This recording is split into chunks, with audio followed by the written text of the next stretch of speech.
હસ્તિનાપુર છોડીને ચાલ્યા ગયા કે જ્યાં સગા પિતરાઈ ભાઈઓ રણ મેદાનમાં ઊભા રહેવાના હોય, એ યુદ્ધ મારે કરવું તો નથી જ, જોવું પણ નથી. ચલે ગયે. વર્ષો સુધી તીર્થાટન કર્યું. વિદુરજીની તીર્થયાત્રાનું વર્ણન કર્યું છે. ગામ પર્યટન મેધ્ય વિવિક્ત વૃત્તિ સદા પ્લુતોધશયનો વધૂત અલક્ષિત સ્વૈરવધૂત વેશો વ્રતાની ચેરે હરિતોષણાની. વિદુરજી ફરતા ફરતા પ્રભાસ ક્ષેત્રમાં પહોંચ્યા. ઉદ્ધવજી મળ્યા.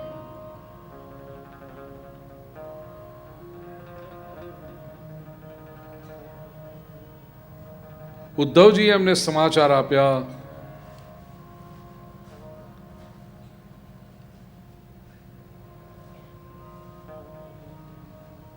કે શ્રી કૃષ્ણે નિજધામ ગમન કર્યું છે.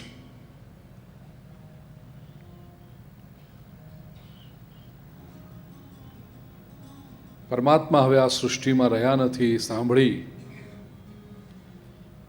વિદુરજીને અત્યંત શોક થયો છે.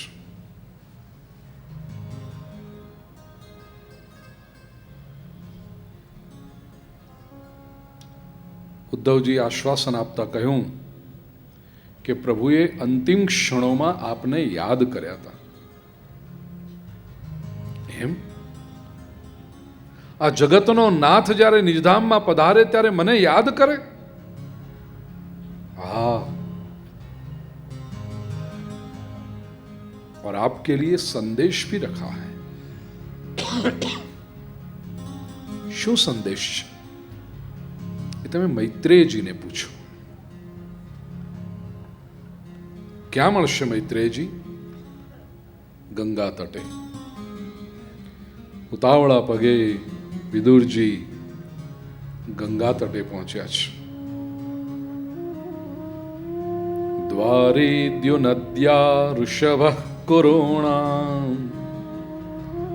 મૈત્રેયમાસીનમગાધ બોધમ. અગાધ બોધ, પરમ જ્ઞાની એવા મૈત્રેયજી બેઠા છે પુણ્ય સલીલાના તટે. વિદુરજીએ પ્રણામ કર્યા. સંવાદનો આરંભ થયો. બે પરમ ભગવદીઓ વચ્ચેનો આ સંવાદ, ખૂબ સુંદર ચર્ચા. એમાં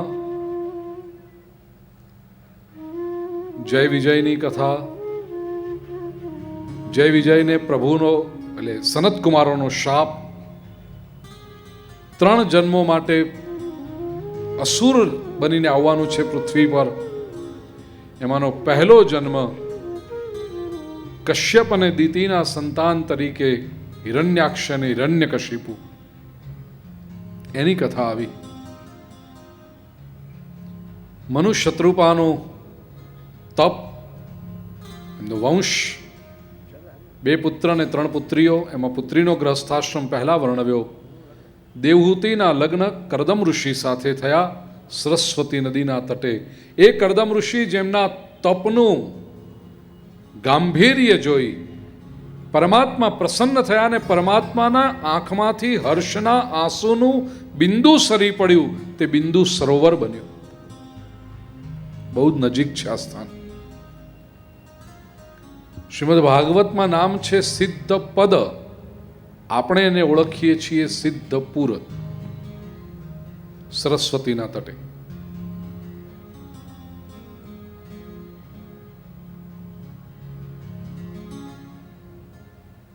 તપમગ્ન કરદમ ઋષિ, સેવામગ્ન દેવહૂતિ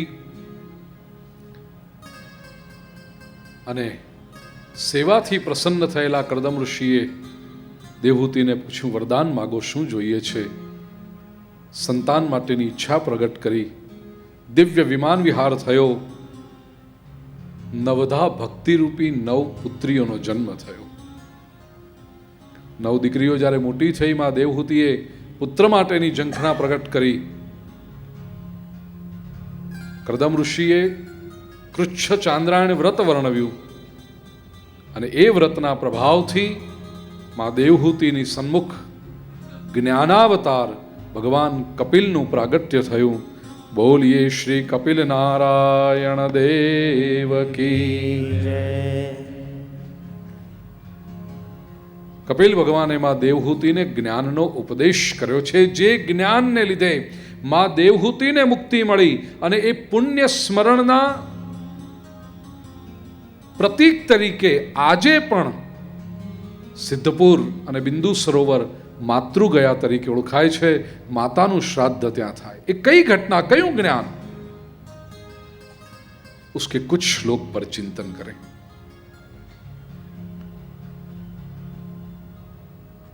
भगवान कपिल कहे છે,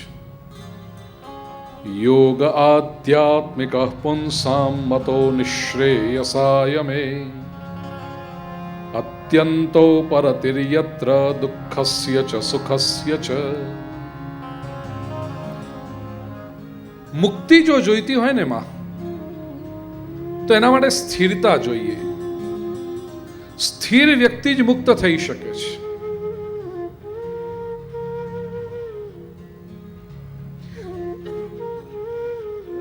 संसार में लोग ऐसा समझते हैं कि भागेंगे तो बचेंगे. भागने से बचा नहीं जाता. भागने से तो एक समस्या में से निकलकर दूसरी में जा रहे हैं. स्थिरता ही सुरक्षितता है. તમે જુઓ, મોટી મોટી દુર્ઘટનાઓ પણ જ્યારે થાય ને ત્યારે કહેવામાં આવે તમે જ્યાં છો ત્યાં જ રહો. દોડાદોડ તમે કરશો તો તમને ખબર નથી કે તમે ક્યાં જવાના છો. બીજા એવી રીતે દોડાદોડ કરશે તો કેઓસ થશે.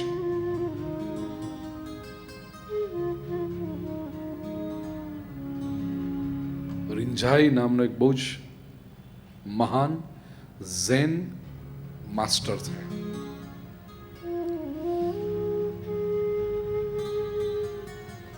ઘણા અમેરિકનો એમની પાસે આવતા ઝેનનો અભ્યાસ કરવા માટે. 5-7 વર્ષ ગુરુજી પાસે રહે, માસ્ટર પાસે રહે. ઝેનના માસ્ટર્સ કહેવાય. અને પછી એને વિદાય સમારંભ આપે. અમેરિકાનો એક લેખક જેણે બહુ સુંદર ગ્રંથ લખ્યો છે ઝેન ઉપર, Zen and the science of motorcycle repairing. તમે કહેશો મોટરસાયકલ રિપેરિંગમાં ઝેન? હા, ચા પીવામાં પણ ઝેન હોઈ શકે. ઝેન શબ્દ મૂળ ધ્યાન પરથી આવ્યો છે. આપણી જે ધ્યાન પરંપરા સંસ્કૃતમાં વૈદિક સંસ્કૃત, એ બૌદ્ધ વિચારધારાની સાથે ચીનમાં ગઈ. ધ્યાન શબ્દ ચીનની ભાષામાં બન્યો ચ્યાંગ, અને ચીનમાંથી પછી નીચે જાપાન તરફ ગયો ત્યારે એ બન્યો ઝેન જાપાનીઝ ભાષામાં. ધ્યાન, ચ્યાંગ, ઝેન. એનો હેતુ એક જ છે. એમાં કોઈ ફિલોસોફી નથી, કોઈ કાંઈ જ નથી. જે કંઈ કરો એ ધ્યાનસ્થ થઈને કરો, સ્થિર થઈને કરો. Be where you really are. Engross yourself in. જીવનની સફળતાનો, શાંતિનો, પ્રસન્નતાનો આ એકમાત્ર ઉપાય છે. Be where you are. તમે ઓફિસમાં બેઠા છો તો જે તમારું કર્તવ્ય છે, નાનામાં નાનો માણસ ઓફિસનું કામ કરતો હોય કે મિકેનિક હોય કે કોઈ ખેડૂત હોય, કોઈ વેપારી હોય, તમે જે કંઈ કરો છો બી 100% ધેર. ભગવદ્ ગીતામાં કૃષ્ણે એને જ કર્મયોગ કહ્યો છે. યોગ કર્મસુ કૌશલમ. Yoga is excellence in action. Dante એને જ સ્વર્ગ કહે છે ધ ડિવાઇન કોમેડીમાં. Be where you are. આ જીવનની મોટા મોટી વિટંબણા હોય, જીવનનું મોટા મોટું નરક હોય તો એ છે કે આપણે જ્યાં હોઈએ ત્યાં ન હોઈએ. કોઈ ખેડૂત ખેતી કરતો હોય અને એને થાય કે આ શું કરું છું માટીના ઢેફાની વચ્ચે, આ તે કઈ જિંદગી છે? એના કરતા તો શહેરમાં જોઈને કોઈક સરસ મજાની એર કન્ડિશન ઓફિસમાં બેઠા આવીએ. એને કરવાની તો છે ખેતી, પણ સતત ખેતી કરતા કરતા એના જેવો દુઃખી માણસ ખરો બીજો કોઈ? અને ઓફિસમાં, એર કન્ડિશન ઓફિસમાં જે માણસ બેઠો છે એને એમ થાય આના કરતા તો ખેડૂત બનીને ખેતી કરતા આ કેવું આમ ખુલ્લા આકાશની નીચે. બોલા બંને જણા નરકમાં, પેલો ઓફિસમાં બેસીને નરકમાં ને પેલો ખેતરમાં નરકમાં. પણ બંને જણા જો પોતે કરે છે એને એન્જોય કરતા હોય તો, એ કર્મનું મહત્વ સમજી પોતે પૂરેપૂરા અંદર ઇન્વોલ્વ થઈ તો એ કર્મ પણ શ્રેષ્ઠ બને, એને પોતાને આનંદ પણ આવ્યો અને એ કર્મનું પરિણામ એના પોતાના માટે અને સમગ્ર સમાજને માટે ઉપકારક નીવડશે. મેનેજમેન્ટની પરિભાષામાં આને કહું તો job satisfaction.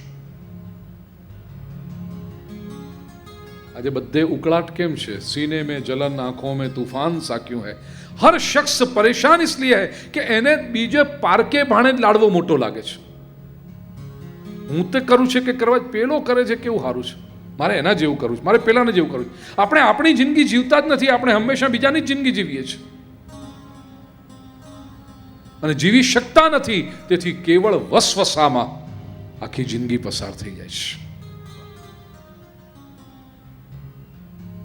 A wonderful opportunity given to us by God, a wonderful celebration called life, is wasted in repenting. काश मैं वो हो जाता, काश मैं वो हो जाता, काश मैं वो हो जाता. ये काश काश काश में जीवन जीतू रहे છે. તમે જે છો એનો આનંદ લો. આ ઝેન ધ્યાન 7 વર્ષનો અભ્યાસ પૂરો થયો અને ઝેનમાં બહુ ટોળું ના હોય, 7 કે 8 નજીકના લોકો સાથે ચર્ચા થતી હોય, સંવાદ થતો હોય. પેલો અમેરિકન એનું પૂરું થતું હતું ભણવાનું, એનો અભ્યાસ પૂરો થતો હતો અને પાછો જતો હતો અમેરિકા. પાર્ટી રાખેલી નાનકડી, જમી રહ્યા છે હોટલના 4થા માળે રૂમમાં ભોજન કરી રહ્યા છે. જાપાનની વાત છે અને જાપાનમાં ભૂકંપ વારંવાર આવે, ગમે ત્યારે આવે. ઝટકા આવ્યા, ખબર પડી ગઈ ભૂકંપ આવ્યો છે, બધા ઉઠીને ભાગ્યા. આવે 10 સેકન્ડ કે 20 સેકન્ડ માટે, પણ એમાં તો બધા 4થે માળેથી ખડખડ ખડખડ ખડખડ દાદરા ઉતરતા, કોકના ઉપર ચડતા, કોકને વગાડતા તોડતા.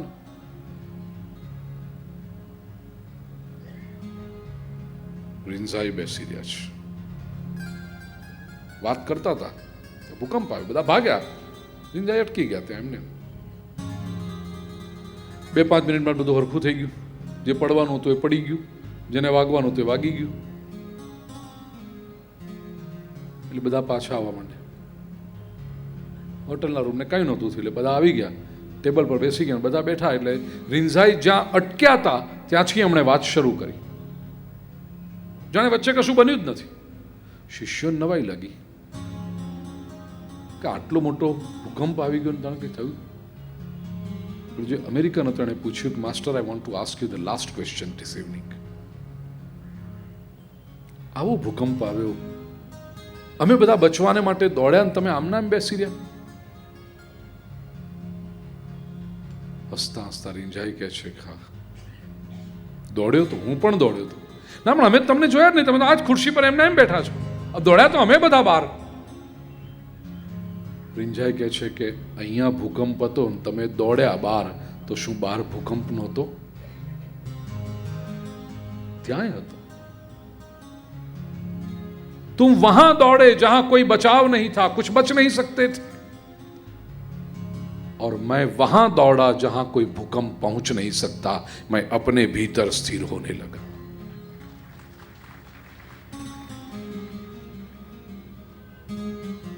પોતાની ભીતર દોડ્યો, સ્થિર થઈ ગયો. બસ તમને કોકને વાગ્યું, કોકને ઠેસ વાગી, કોકને કોકનો બૂટ વાગ્યો, કોકને કંઈક થયું, મને તો કઈ નથી થયું, બેઠો છું. આજુ જીવનની સમસ્યા વખતે આ યાદ રાખજો, થોડુંક અંદર સ્થિર થતા શીખજો. આપણે અહીંયા દોડીએ, ત્યાં દોડીએ, પેલી જગ્યાએ દોડીએ, એમ કરીને આપણે આપણી વેદનાને અને બીજાની તકલીફોને વધારતા જોઈએ, બીજું કંઈ નથી કરતા. જો ભીતર સ્થિર હોના શીખ લે. આ કેન્દ્ર છે અને એનું નામ છે અધ્યાત્મ યોગ. માં ભગવાન કપિલ કહે છે, યોગ અધ્યાત્મિક પુંસામ મતો નિશ્રેયસાય. આત્યંતિક કલ્યાણ એનાથી થશે. અને કેવી રીતે? અત્યંતો પરતિર્યત્ર દુઃખસ્ય ચ સુખસ્ય ચ. એનાથી દુઃખ અને સુખની અત્યંત ઉપરતી થાય છે.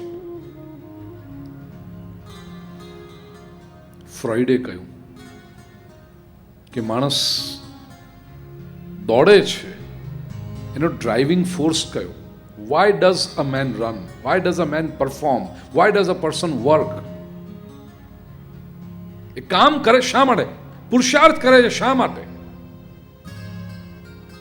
તેના જે પ્રેરક બળ છે બે છે, દુઃખ અને સુખ. પ્રત્યેક વ્યક્તિ દુઃખથી બચવા માંગે છે અને સુખ વધારવા માંગે છે. તમે જીવનમાં જન્મ્યા ત્યારથી તમને ભાન આવ્યું, સમજણ આવી ત્યારથી શરૂ કરીને આજ દિન સુધી જેટલા કર્મો કર્યા, શા માટે કર્યા એ પૂછજો તો તમને આ બેમાંથી એક જવાબ મળશે. એ કર્મ તમે કાં તો એટલા માટે કર્યું કે તમારે દુઃખ ઓછું કરવું હતું અથવા સુખને વધારવું હતું. તમે જમવા બેઠા, શા માટે જમો છો? કારણ કે ભૂખનું દુઃખ ઓછું કરવું છે. તમને પાણી પીવું, શા માટે પીવું છે? કારણ કે તરસનું દુઃખ ઓછું કરવું છે. તમે પિક્ચર ફિલ્મ જોવા જાઓ, શા માટે જાઓ છો? કારણ કે તમને પરિવારનો કંટાળો છે ને એ દૂર કરવો છે, એ દુઃખ ભૂલવું છે, અથવા તો મજા કરવી, થોડુંક સુખ વધારવું છે.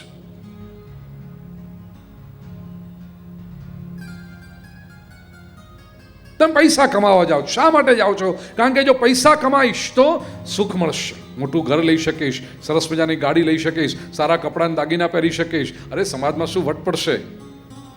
પ્રભાવ નહીં, વટ.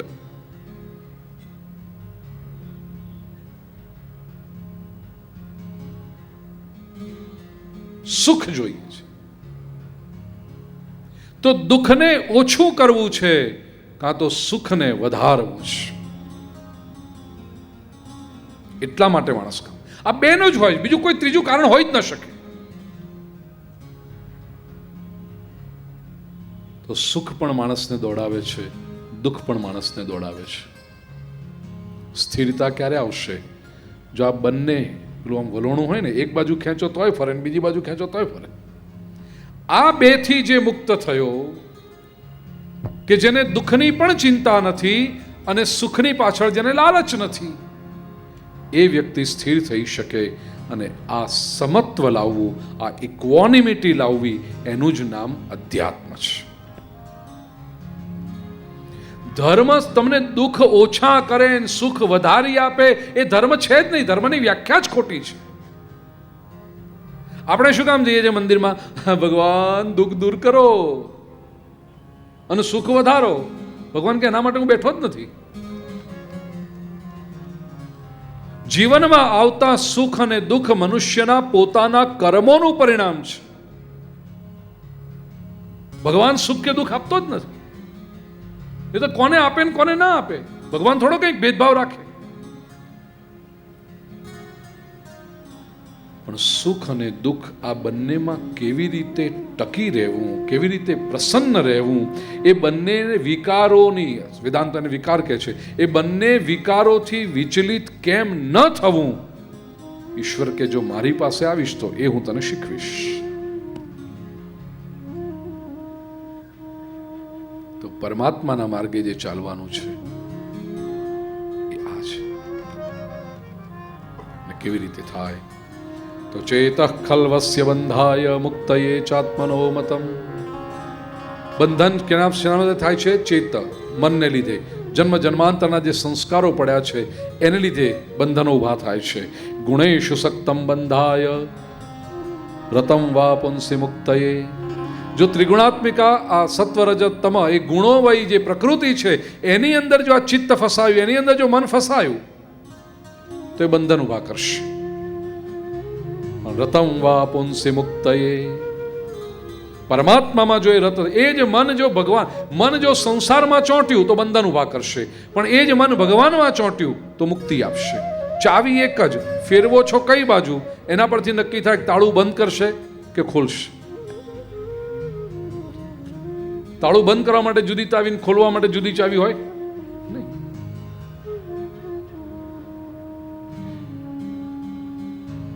જે મન સંસારમાં બાંધે છે એ જ મન સંસારથી મુક્ત કરાવશે. ફરક માત્ર એટલો છે મનને લગાડ્યું ક્યાં તમે, બસ. તો જે મન સંસારમાં લાગ્યું તો શું થશે? અહમ મમાભિમાનોત્થૈ કામલોભાદિભિર્મલૈ વીતમ યદા મનઃશુદ્ધમ અદુઃખમ અસુખમ સમમ. મન અહમ અને મમ, હું અને મારું, આનો જે મલ છે, આનું જે, એને લીધે કામ લોભ વગેરે મળ ઉભા થાય છે.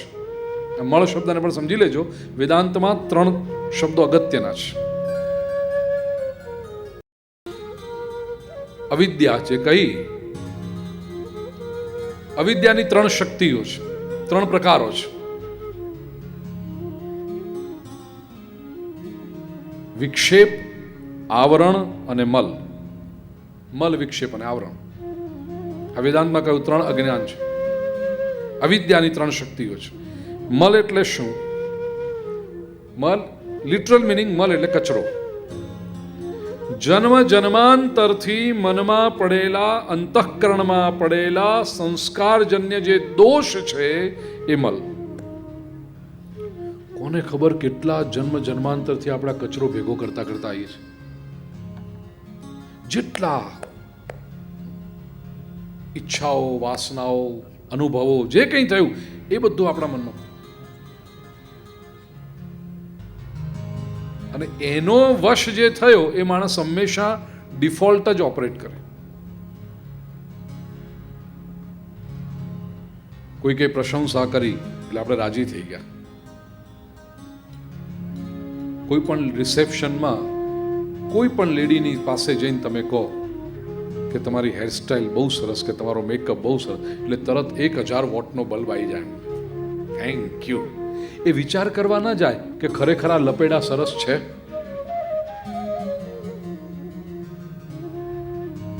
આ સંસ્કાર છે, ઇમ્પ્રિન્ટ છે મન ઉપર, કે કોઈ મારા વખાણ કરે એટલે મારે રાજી થઈ જવાનું. અને સાથે બીજી ઇમ્પ્રિન્ટ છે, કોઈની તમે નિંદા કરો, કોઈનું મોઢું પડી ગયું ને પૂછો કેમ આમ દુખી છો, જવા દો ને.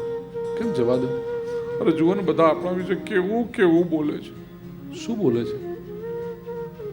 બધા એવું, તમે એવું કર્યું છે?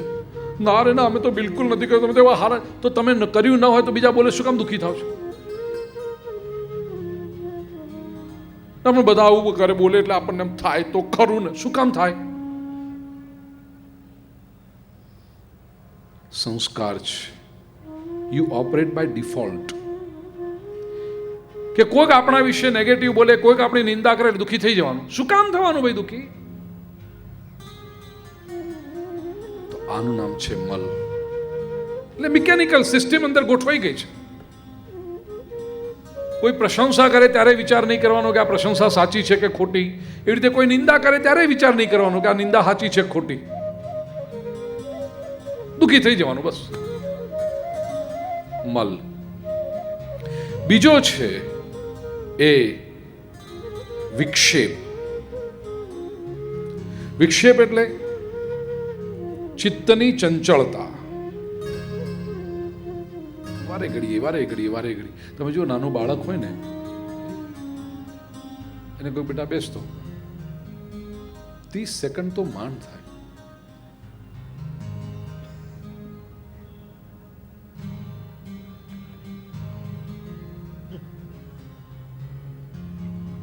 ઊંધો પગ કરે, અવળો કરે, આડો કરે, આમ થાય ને તેમ થાય. બાળક છે, નિર્દોષ છે, ચંચળ છે. એ તે મનનું આ એક વેદાંત કહે છે ચાંચલ્ય. અને ત્રીજું છે આવરણ. આવરણ એટલે પડદો પડી ગયો. પડદો પડે એટલે શું થાય? જે હોય તે દેખાય નહીં. વેદાંત કહે છે આવરણનો દોષ એટલે આપણા અસલ સ્વરૂપની વિસ્મૃતિ. એ આવરણ છે. આપણે છીએ આત્મા, એના ઉપર માયાનો પડદો પડી ગયો એટલે આપણે ભૂલી ગયા કે આપણા આત્મા જે સત્ય છે એને ભૂલી ગયા, અને જે ખોટું છે એ એટલું બધું પકડી લીધું કે આપણે આ શરીર છીએ. હું આનો પિતા છું, આનો ભાઈ છું, આની બેન છું, આનો પતિ છું, આની પત્ની છું, આનો પુત્ર છું. જન્મ્યા ત્યારથી હતું આવું બધું, અને બંનેમાંથી એક જશે એટલે સંબંધ પૂરો થાય કે નહીં?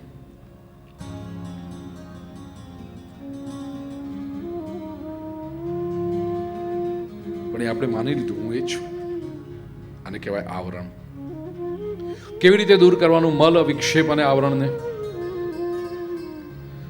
મલને દૂર કરવા માટેનો ઉપાય છે, કપિલ ભગવાન કહે છે, નિષ્કામ કર્મ. એનાથી મલ દૂર થતા જાય. કોઈ ગમે તે બોલે મારે મારું કામ કરવાનું છે, કોઈ પ્રશંસા કરે તોય મારું કર્મ નિષ્કામ ભાવથી કરવાનું છે, કોઈ નિંદા કરે તોય મારું કામ નિષ્કામ કર્મથી નિષ્કામ ભાવથી કરવાનું છે. એ જ્યારે વૃત્તિ આવે તો માણસ મલના દોષથી બહાર નીકળે.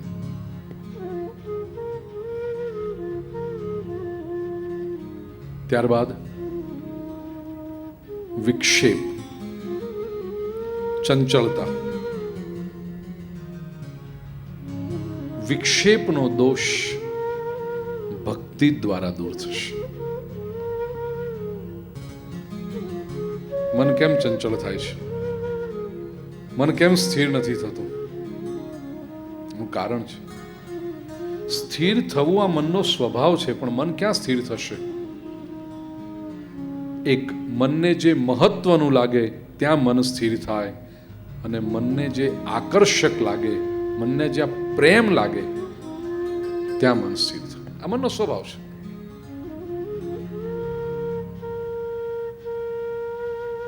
ઇમ્પોર્ટન્ટ લાગવું જોઈએ અને આકર્ષક લાગવું જોઈએ. અગત્યનું અને આકર્ષક.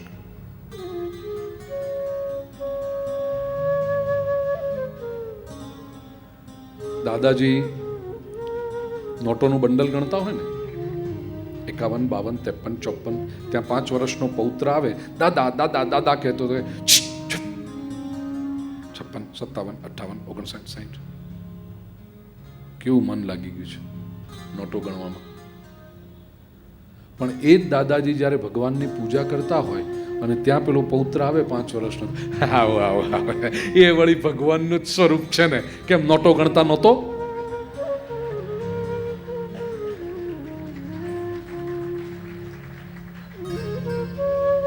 કોને છેતરી રહ્યો છે આ માણસ?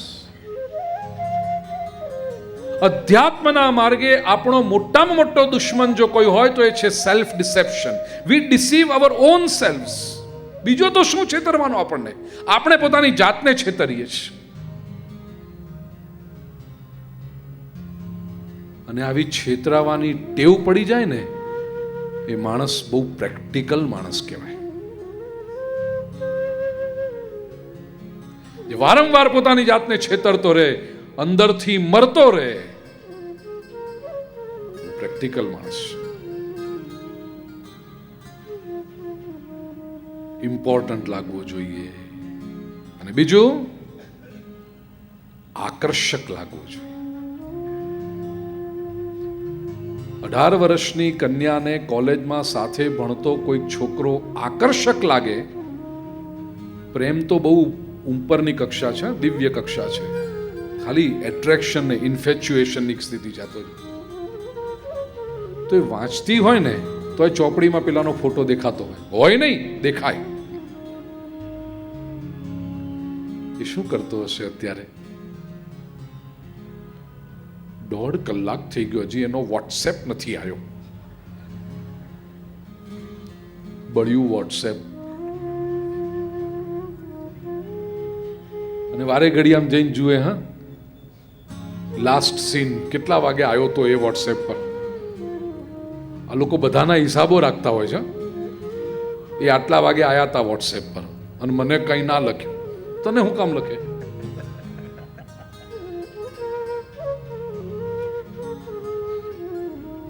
આકર્ષણ છે તો મન આપોઆપ ત્યાં જતું રહે છે. ઈશ્વર મહત્વનો લાગવો જોઈએ અને ઈશ્વર આકર્ષક લાગવો જોઈએ. એ ભક્તિ માર્ગ તો વિક્ષેપ રૂપી દોષ દૂર થાય છે.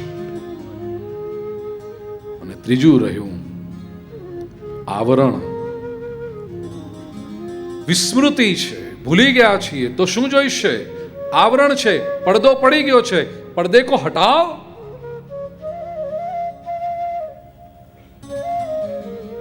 જ્ઞાન રૂપી જો પ્રકાશ હોય તો કર્મ, ભક્તિ અને જ્ઞાન આવી રીતે ઇન્ટરવોવન છે.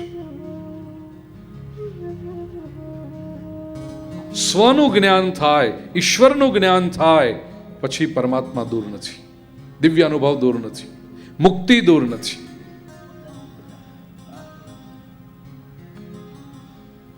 જ્ઞાન કપિલ ભગવાન બાલ સ્વરૂપ છે. કપિલજી પણ ભક્તિ દ્વારા પરમાત્માને પામવું, ધ્રુવજી ઉપાસના, મંત્રનો જપ, દ્વાદશાક્ષરી, ઓમ નમો ભગવતે વાસુદેવાય, પરમાત્મા પ્રગટ થયા. અને કર્મ દ્વારા પરમાત્માને પ્રસન્ન કરવા તે પ્રહલાદ. કપિલ જ્ઞાન, ધ્રુવ ભક્તિ અને પ્રહલાદ. આપણે ભક્ત પ્રહલાદ કહે છે, બરાબર, એ ત્રણેયનું સંમેલન છે. પણ પ્રહલાદ એટલે કર્મ દ્વારા. હિરણ્યકશિપુના રાજ્યમાં બધા જ લોકો અધર્મના માર્ગે ચાલતા હતા. એ વખતે બધા જ જોખમો વચ્ચે જીવતા જીવતા પ્રહલાદે રાજ્યના પ્રત્યેક વ્યક્તિમાં ભક્તિના સંસ્કાર આપ્યા, પ્રભુના વિચારો આપ્યા. સતત પ્રહલાદ ક્રિયાશીલ રહ્યો, કર્મશીલ રહ્યો.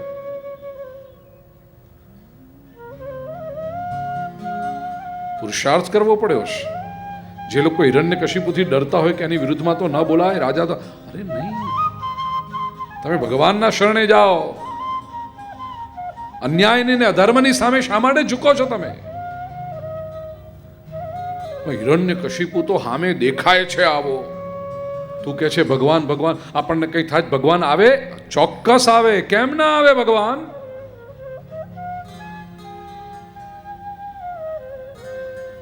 અને વાસ્તવિકતા જ્યારે પુરવાર કરવાની આવી, વૈશાખ સુદ 14ના દિવસે હિરણ્યકશિપુએ નગરની બહાર વિશાળ મંડપ બંધાવીને કહ્યું, પ્રહલાદ બતાવ, પુરવાર કર, ક્યાં છે તારો ભગવાન, તું જે કહી રહ્યો છે? ત્યારે નગરના હકડે ઠઠ પ્રજાજનોની ભીડની વચ્ચે અહંકારમગ્ન હિરણ્યકશિપુ ગદા લઈ અને સ્તંભ ઉપર પ્રહાર કરતો રહ્યો. પ્રથમ પ્રહાર, દ્વિતીય પ્રહાર. ખડખડાટ ક્રૂર હાસ્ય કરતા એણે પૂછ્યું પ્રહલાદને, ક્વાસૌ યદી સર્વત્ર કસ્માત સ્તંભેન દૃશ્યતે. પ્રહલાદ, તું જો કહે છે તારો ઈશ્વર સર્વત્ર વ્યાપ્ત છે, તો કેમ આ સ્તંભમાં દેખાતો નથી? શું તારો ઈશ્વર મારાથી ડરી ગયો છે?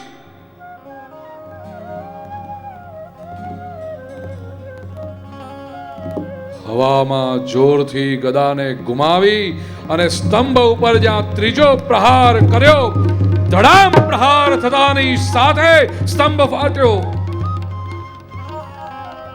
નૃસિંહ ભગવાન પ્રગટ થયા છે. સત્યમ વિધાતુમ નિજભૃત્ય ભાષિતમ વ્યાપ્તિં ચ ભૂતેષ્વખિલેષુ ચાત્મનઃ અદૃશ્યતાત્યદ્ભુત રૂપમુદ્વહન સ્તંભે સભાયામ ન મૃગંધમાનુષમ. પોતાના ભક્તના શબ્દો સત્ય થાય એટલા માટે પરમાત્માએ આ અવતાર ધારણ. નૃસિંહ અવતાર શા માટે? લોકો એમ કહે કે હિરણ્યકશિપુને મારો. અરે એ તો બાય પ્રોડક્ટ છે. ઉપર બેઠા બેઠા ભગવાન એક સ્વિચ ઓફ કરે એટલે અહીંયા હિરણ્યકશિપુ ધડામ થઈને હેઠો. રાજ્યમાં ધજા અડધી કાઠી આવી જાય અને ત્રીજે દિવસે શોક સભા ભરાય. એમાં લોકો કે શું થયું રાજાને? Heart attack. હરતો ફરતો હિરણ્યકશિપુ ધડામ દઈને ભેગો. એના માટે કઈ ભગવાને આવવું પડે? શા માટે આવે છે? સત્યમ વિધાતુમ નિજ ભૃત્ય ભાષિતમ. પહેલું કારણ, ફોરમોસ્ટ રીઝન, મારો ભક્ત જો એમ બોલ્યો છે કે હું સ્તંભમાં છું તો હું ત્યાંથી જ આવીશ. मेरे भक्त की वाणी सही होनी चाहिए.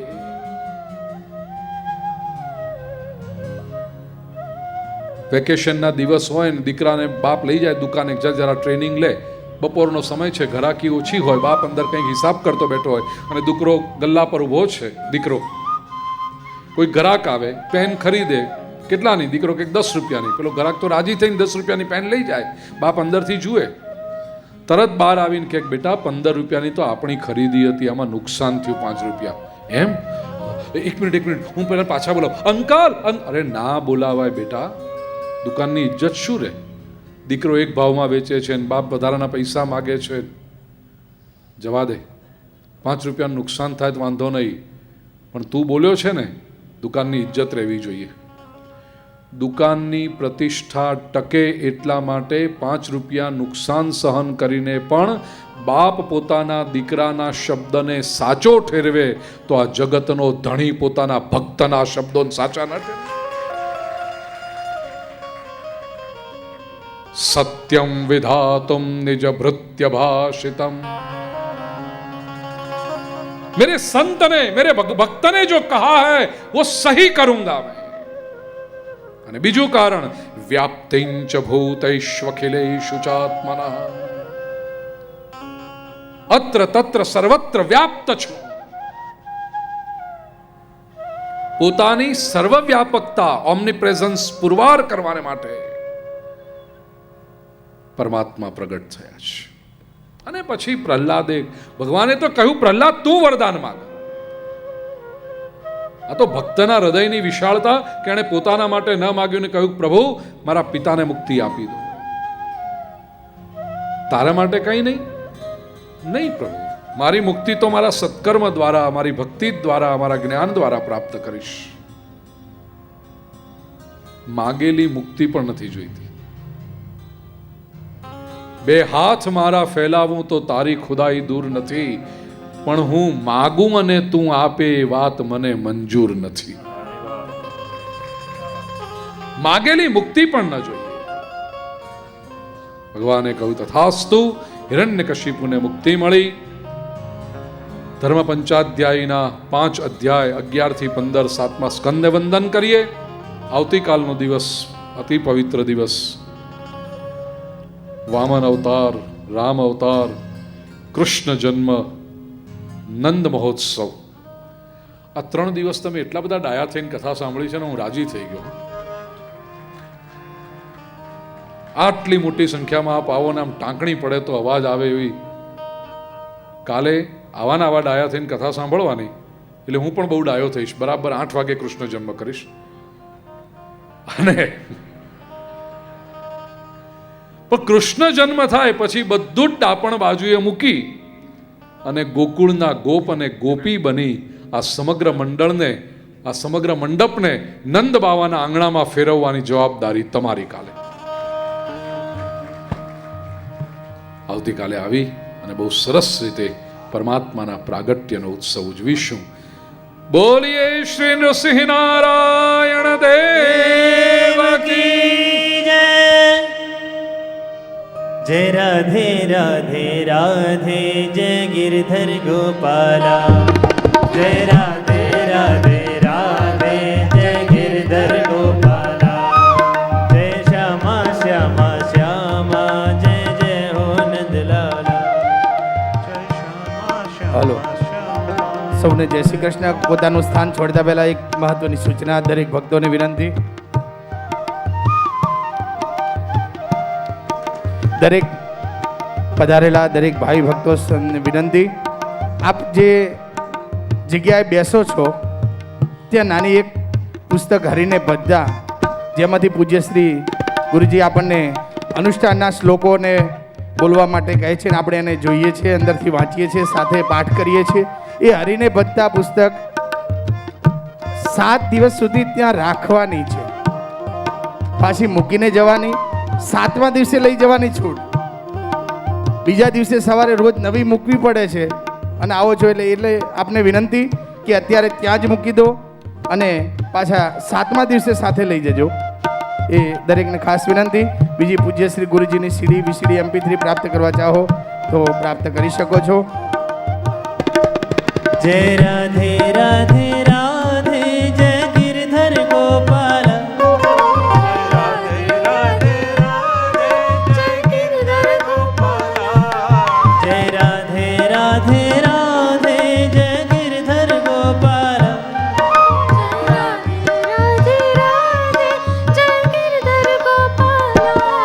जय राधे राधे राधे जय गिरधर गोपाल. जय राधे राधे राधे जय गिरधर गोपाल. जय श्यामा श्यामा श्यामा जय जय हो नंदलाला. जय श्यामा श्यामा श्यामा जय जय हो नंदलाला.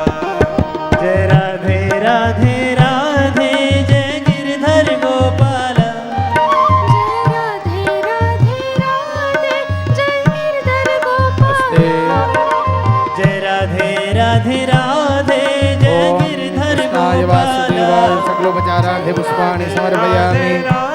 ओम धूपमाग्रापयामि, दीपं दर्शयामि, स्वाग्रे नैवेद्यं. गिरधर जय राधे राधे राधे जय गिरधर गोपाल. भावसोऽनन्ता पुण्यफलदं नितस्शान्तिं प्रयच्छ मे. समस्त अलङ्कारान् वस्त्रसहितानि नरसिंहाय नमो नमः समर्पयामि, नमस्करोमि. वाङ्मय पुराण पुरुषोत्तमाय नमः धूपमाग्रापयामि, दीपं दर्शयामि, नैवेद्यं निवेदयामि. नैवेद्यं शुद्धजलेन सम्प्रोक्ष्य ओम प्राणाय स्वाहा, ओम अपानाय स्वाहा, ओम व्यानाय स्वाहा, ओम उदानाय स्वाहा, ओम समानाय स्वाहा. पूज्यतां परमेश्वर. पूर्वापोषणं चैव उत्तरापोषणं तथा हस्तप्रक्षालनार्थाय दत्तं ते प्रतिगृह्यतां. पुष्पाञ्जलिं समर्पयामि. ज्वालामालिन्यै नमः.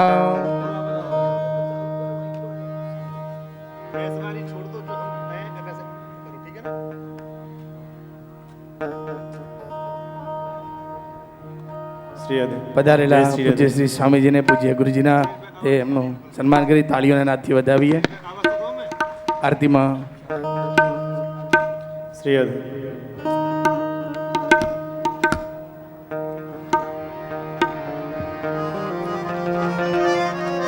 કૃષ્ણ કનૈયા લાલ કી. जय नरसिंह हरे स्वामी, जय नरसिंह हरे. खम्ब फार प्रभु प्रगटे, खम्ब फार प्रभु प्रगटे, जन के ताप हरे. ओम जय नरसिंह રાયા तुम हो दीन दयाला भगतन हितकारी. स्वामी ભક્તન હિતકારી, स्वामी भक्तन હિતકારી. अद्भुत रूप बनाकर, અદ્ભુત રૂપ બનાકર प्रगटे भयहारी. ओम जय नरसिंह રાયા नखते उदर विदार्यो, दुष्ट दियो मारी. स्वामी दुष्ट दियो मारी, स्वामी दुष्ट दियो मारी. दास जान अपनायो, દાસ જાન અપનાવ્યો. जन पर कृपा करे. ॐ जय नरसिंहराया। ब्रह्मा करत आरती माला पहरावे स्वामी स्वामी माला पहनावे, स्वामी माला पहनाए। शिव जी जय जय कह कर शिव जी जय जय कह कर पुष्पन वर्षावे ओम जय नरसिंहराया। नारद वीण बजाव सनकादिक गावे स्वामी सनकादिक गावे, इंद्रदेव सब मिलकर इंद्रदेव सब मिलकर जय जयकार करे ओम जय नरसिंह हरे। जो कोई साँझ सवेरे यह आरती गावे स्वामी यह आरती गावे। पद्मनाभ तिनके घर पद्मनाभ तिनके घर मंगल यश आवे ओम जय नरसिंहराया। ओम जय नरसिंह हरे स्वामी जय नरसिंह हरे। खम्भ फार प्रभु प्रगटे खम्भ फार प्रभु प्रगटे जन के ताप हरे ओम जय नरसिंह हरे ओम जय नरसिंह हरे ओम जय नरसिंह हरे। सुवर्णपात्रान्तर संस्थितेन प्रदीप्तवासा सहसङ्गतेन निराजनं ते जगदीश गुरवे। मङ्गलं भगवान् विष्णुर्मङ्गलं गरुडध्वज मङ्गलं पुण्डरीकाक्षो मङ्गलायतनो हरिः। सर्वमङ्गलमाङ्गल्ये शिवे सर्वार्थसाधिके शरण्ये त्र्यम्बके गौरी नारायणी नमोऽस्तुते। जलेन प्रदक्षिणीकृत्य हस्तैः देवताभिवन्दनमात्माभिवन्दनम् हस्तौ प्रक्षालयदस्ते पुष्पाञ्जलिं गृहीत्वा ॐ जज्ञेन यज्ञमयजन्त देवास्तानि धर्माणि प्रथमान्यासन्न तेहनकं महिमानः सचन्दजत्रपूर्वे साध्याः सन्ति देवाः। चरणकमलयोः मन्त्रपुष्पाञ्जलिं समर्पयामि। जलमादाय अनेन तृतीयन्निसायं पूजनेन वाङ्मयपुराणपुरुषोत्तमप्रियतान्नमः। श्रीभागवत भगवान् की